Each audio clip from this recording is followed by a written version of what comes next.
K-Wave News Zoomer. We have Asia? Yep, Asia. Asia. Ramos from Westcare Pacific here.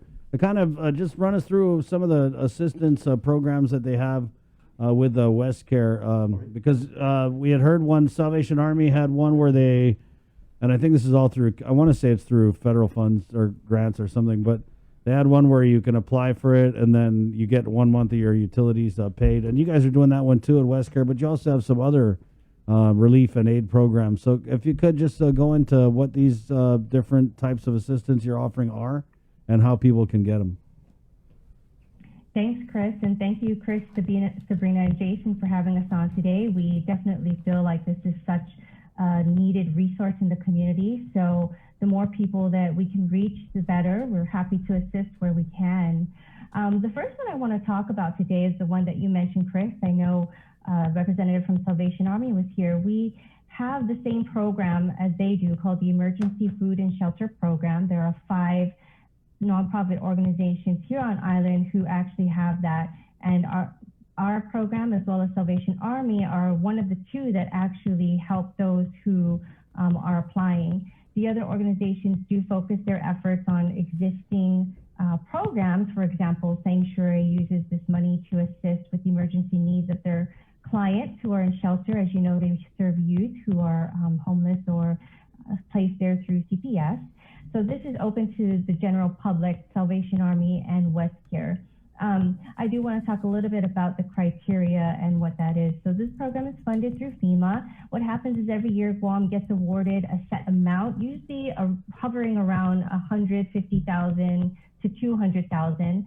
And there's an open process for organizations to apply for this, for those who are low income or who are homeless or facing homelessness, to really address those needs, food and shelter needs. So we've had the program since, I believe, 2015, and we provide assistance with pantry. So this specifically with Westcare, because we work a lot with veterans, we have targeted this to help those veterans who are in need.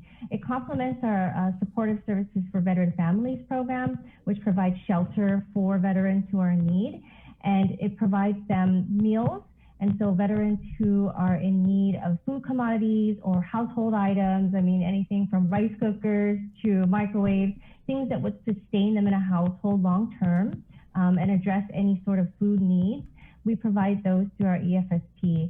And we have been working very diligently to address those needs throughout the pandemic by creating a mobile pantry for those veterans. And so part of the food commodities go towards that program.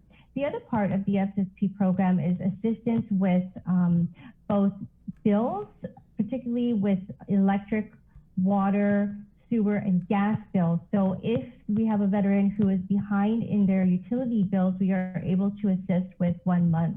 We are able to assist with past due utility bills and current utility bills. So they know that they aren't able to make the payment. They may have just lost their job or reduced hours and they need assistance. They are able to apply for that assistance with our EFSP program. In addition to that, we also provide rental assistance. You know, it's interesting, the rental assistance, because of the moratorium, some of the required documents needed are not necessarily being issued, such as, you know, an eviction notice or a notice that, you know, that you're going to have to leave or pay or leave. So we do have the availability of those funds, and I encourage people to access that now and not wait until the moratorium is lifted and then you're so far behind in your rent or, you know, needing a deposit to move into somewhere. Let's apply for that now so that we're able to assist you and prevent that from happening once that moratorium is lifted.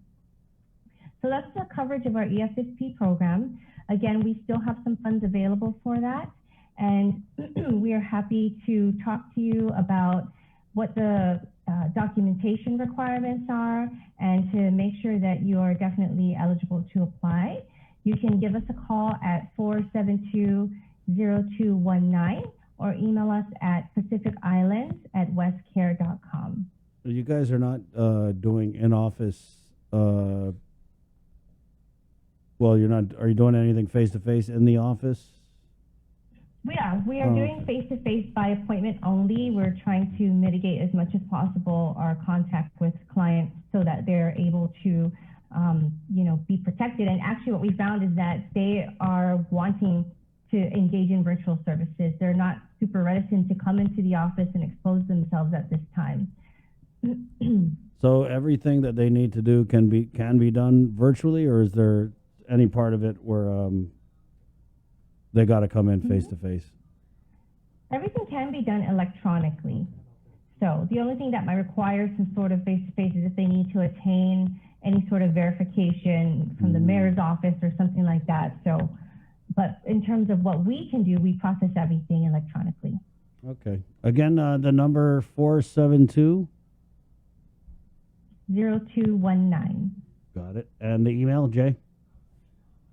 Pacific Islands at westcare.com. Thank you. We'll pop that up in our comments. Thank you so much. Thank you too. Take Have it a easy. good one. You Stay too. safe. Bye. Oh, there you go. 943. Some great programs that you can check out there with Westcare. They sent us a bunch of stuff. We'll pop that into our comments this morning. It's 943. The show brought to you by IT&E, Calvo Enterprises, and Carrier Guam Air Conditioning Sales and Service, located in the Harmon Industrial Park. Give them a call at 647-COOL. That's 647-2665. We're going to do a little segment here with Double D, our KUAM sports link, where Double D sits down, Dave Delgado